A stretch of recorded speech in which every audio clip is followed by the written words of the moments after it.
All right, to the question that the design of the SHP hive, in other words, how do we set our woodenware up, we feel like to the advantage of the colony and how it's changed from what is normally seen in the industry. But if you look at the hive as a whole, what you have is an individual unit. The prevailing wind would come from its back across, flow over the hive.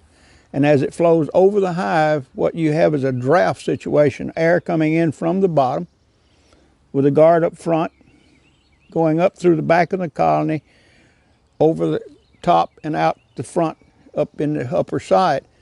That allows the bees who prefer to keep their brood close to the entry as possible without at the entry, keeps them to the front of the hive and the airflow coming from the back. Therefore, they can regulate the heat and according to the cluster position and where they have their brood clusters. So if we take a look, we have a top with a galvanized cover. It can be aluminum, galvanized, whatever. It could even actually be wood if it's treated properly. On the inside of the cover, we have a thermal barrier. It's R13, but what it does basically is stops the heat from inside transferring to the outside and the outside to the inside. It just basically sets a situation up where you keep it as much neutral as possible as far as the woodenware is concerned. The colony then has a better chance to do its minute details in the regulation of their thermal. Now, from that, we go to the inner cover, which we've incorporated now with our feeder shim or ventilator shim, where we have the holes up at the front where the ventilator comes out. And that is combined with the inner cover, which you see the ventilator holds to the back of the inner cover.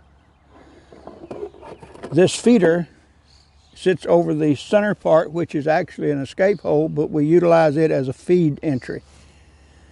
And when it's not in use, we do not use it for ventilator, we cover it with a piece of wood. The body of itself is an 8-framer, which we're getting in the 8-frame situation is closer to a tree, much closer than a 10-frame unit. But what we're seeing basically is a medium. And most of the bee space in this situation is at the bottom as opposed to the top. The top is almost level. That allows you to make sure that any woodenware is exact to the precision, not precision, but as close as possible. Wood moves and wood changes, we all know that. But this allows that to happen. Now, the body, when removed, shows the 1/8 to an inch screen bottom to the ground. It's straight through to the ground. It's approximately 8.5 to 10 inches from the ground itself in most configurations, 8 minimum. That allows, like a pellet chamber in a grain installation, it allows mites, whatever, to fall through that screen to the ground. Those who use nematodes then only seed the inner part with nematodes and a very narrow band around that. You don't have to cover an entire area where you have it up. And that allows to keep the robbers out.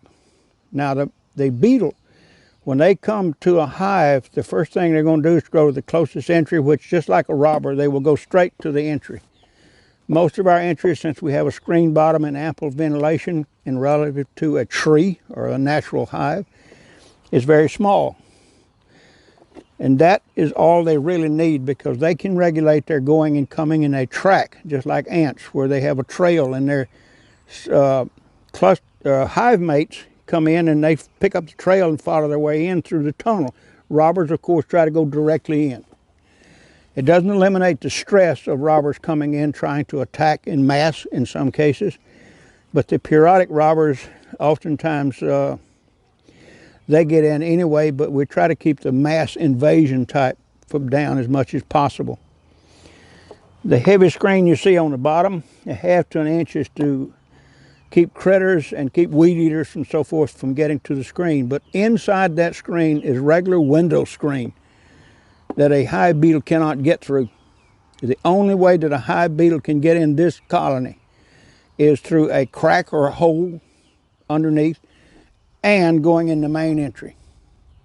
Everything else has a screen that they cannot go through. This one inside goes through to the bottom. Your ventilator screen, if you see, that we had earlier, That's regular screen wire in these ventilators. And a beetle can't go through that. Mainly to keep it as close to the ground where I can actually work this colony. We don't really get anything over 3 high. Sometimes we do 4 just before we go into the winter. Or if we have one that's dedicated to honey production. We keep 3 mediums as the chamber area. The top medium in the chamber situation would be a combination. The top, if you put the 4th one, would be pure honey. That situation keeps it low where a person who has a physical limitation such as I now do with my advanced age can actually work bees sitting down. If you put it together completely,